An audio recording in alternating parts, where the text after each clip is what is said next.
Hello and welcome back to the You Run podcast. My name is Scott and I'm going to be your host today as I take you through a rapid review. If you're not familiar with the channel, the You Run podcast is a channel where we talk all about horror movies. We've got various shows on here, rapid review, we release news episodes, and we've got our premiere show, which is Voices with the You Run podcast. And it's a conversation that happened on one of those episodes that's led me here today to this rapid review, where I'm going to talk about 2014's Creep. So I love Creep. I think Creep is one of the best crafted found footage movies of the last couple of decades. It is one of the few movies that every single time the camera is on, it makes sense. There's never a moment like you get in Paranormal Activity where they're like filming around the table and you're like, why is the camera on? People don't do that. Or like in the Blair Witch Project where they're running and screaming for their lives, but still have the like wherewithal to use the camera. Like, why would you do that? You wouldn't. You'd drop the camera and run for your life. Now, Creep doesn't use any of those tactics. It uses the camera all the time, and every single time it's on, it is for a purpose. And there are not many found footage movies that can claim that. Many of them add bits in because they have to for the plot, and Creep doesn't do that. And I think it's fabulous. My co host over on Voices with the You Run podcast, Angel, does not agree in any way, shape, or form. She thinks this is a poor found footage movie. She thinks it's a poor movie. She thinks the acting is bad. Just all in all, she hates this movie with a passion. So I've tagged Angel in this video in the hope that she watches this video and gives Creep another chance. And anyone else who is out there who doesn't like Creep, listen to what I have to say and maybe go and rewatch it.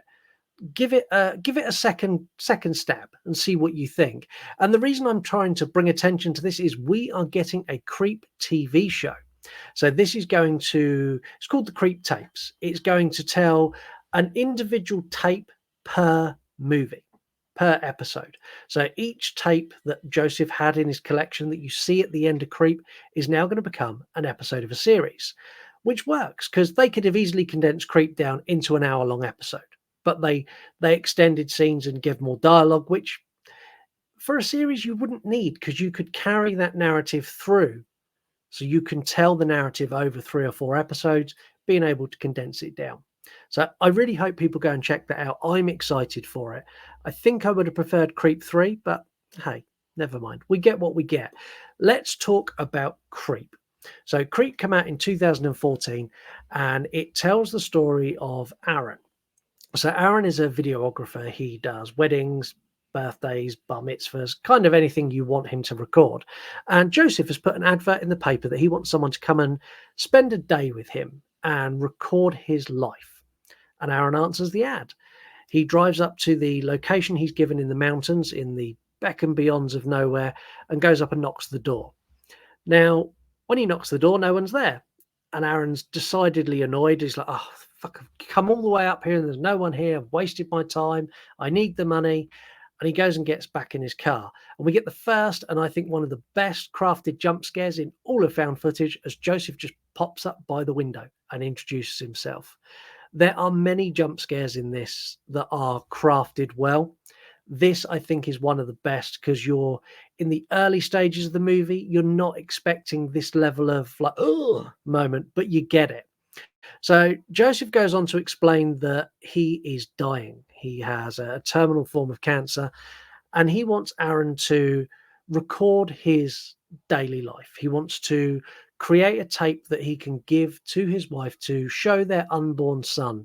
So his son will know who he was and be able to understand a bit about his dad, which is really, really sweet. And that's something that's heartbreaking. And as an audience member, it draws you right in. And it drew Aaron in as well. And I was like, oh, that's lovely. Yeah, of course, I'd love to do that for you.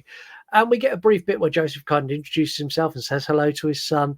And it goes from there and it escalates very, very quickly. And let me know in the comments when you would be out, like in this scenario, when you would be going home, because I'd be going home right now. So Joseph says it's time for tubby time. And Aaron's a bit confused. "Well, tubby time?" He's like, yeah, yeah, yeah, yeah. Come with me. Come with me. He takes him into the bathroom where he strips bollock naked, completely naked. He gets in the bath and he starts splashing with water and doing things like this with the water. And it's all about him. He'll never get to play in the bath with his son, and he wanted to be able to show his son what it would have been like. It's weird, and I would be gone. Like, it's lovely what you want to do for your son. It's touching, but I'm fucking out because this is creepy. And the movie title is perfect because this whole movie is creepy. But Aaron persists. He's very much like, yeah, I'm going to help this guy do this, and he sticks with it. Then we meet Peach Fuzz. Peach Fuzz is a werewolf costume slash alter ego for Joseph. And again, it's just weird. He does a whole dance where he wiggles his arms. He's like, hello, my name is Peach Fuzz. It's hilariously funny watching it. If you were Aaron, this would be the most unsettling, horrifying thing you could ever imagine.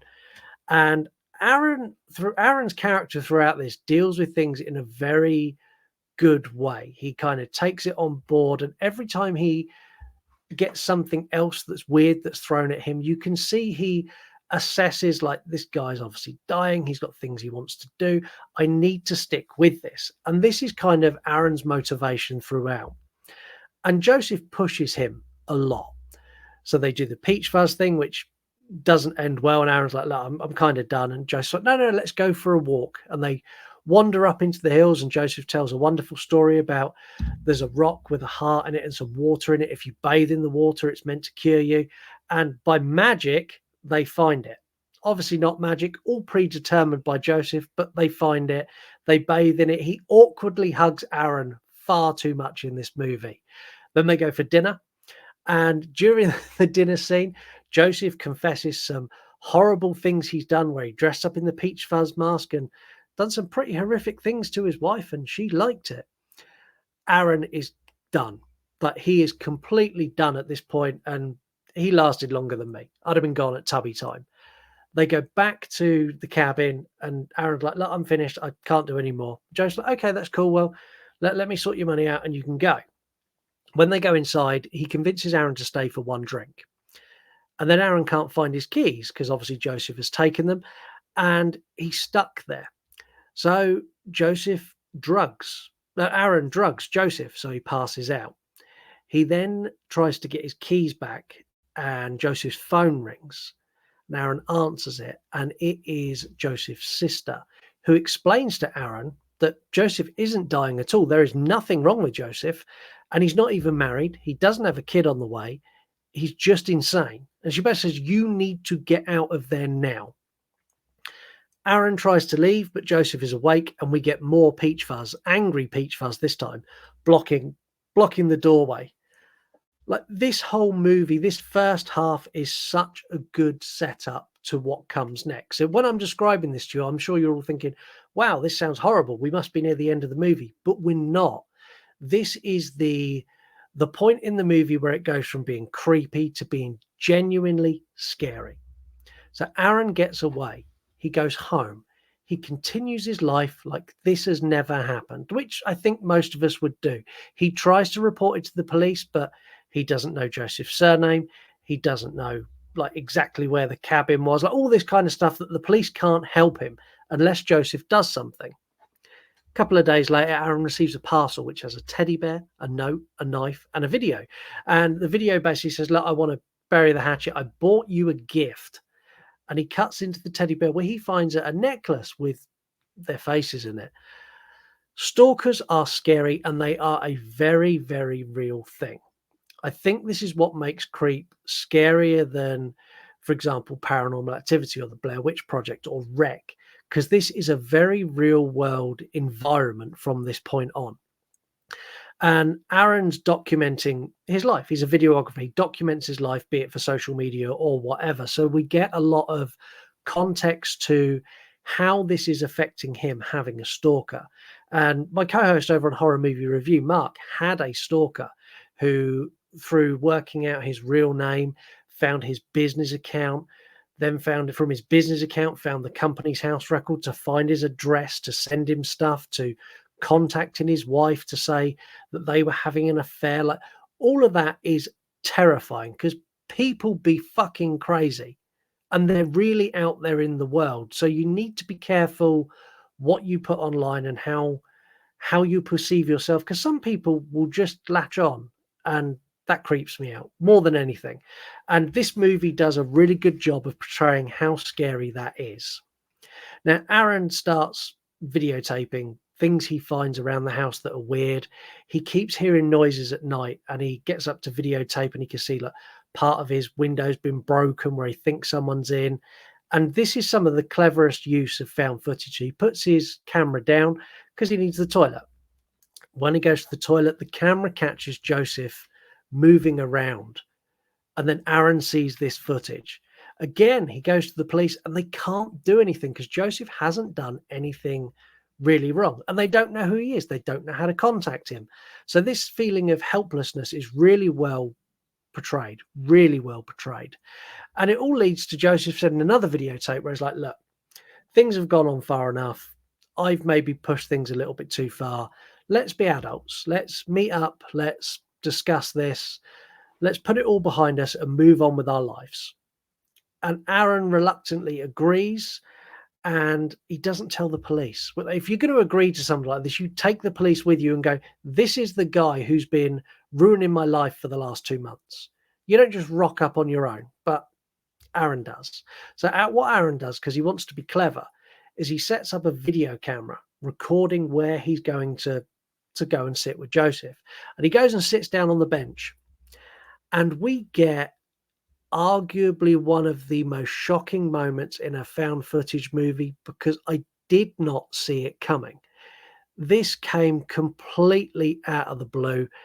The slowly walking up behind Aaron in broad daylight in a massive park by a lake while Aaron sits and watches the water and pulling out a full-size, full-on Jack Torrance the Shining axe and burying it in the back of his head is just like blew my mind how graphic and how shocking and how just off the wall it was because I didn't see it coming. And that's the best thing about this movie. It's so off the wall and so random that everything that happens is not predictable.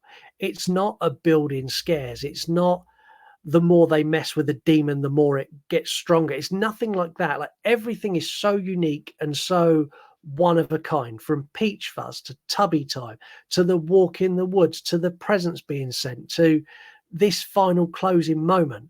Everything catches you off guard.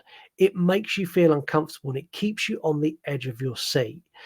I'm going to give this a score. I'm going to score this a 4.5 out of 5. It's near as damn it perfect. If anything, it could do with being trimmed down into a short, which again is why I'm kind of excited for the series. There is a sequel to this as well, which is Creep 2.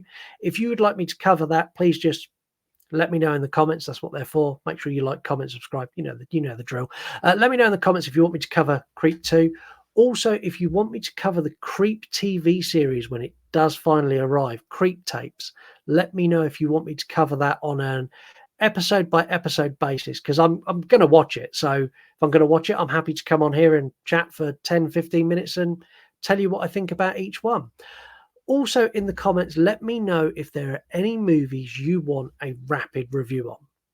Like this one is a solo one. We've done others where I've been joined by Mark, or I've been joined by the Dewey Pod Monster, or I've been joined by Heather. But I'm going to do a lot more of these on my own as well, because I can batch record these. I can do 4 or 5 or 6 and I can put them all out, and then I know that you're going to get this regular content. But I want to be reviewing movies that you want to hear me talk about. I don't want to come on here and review stuff that you're not interested in. So that, again, is what the comments are for. A huge thank you to everyone who's been supporting the channel since we've come back, because we have grown leaps and bounds. Our views have gone up, and I'm genuinely over the moon with how well we've been received since our return. So thank you so much for that. Make sure you like, comment, and subscribe. Make sure you drop a comment. That is the most important. And have a wonderful week, and I will catch you on the next one. Thanks a lot, guys. See you later.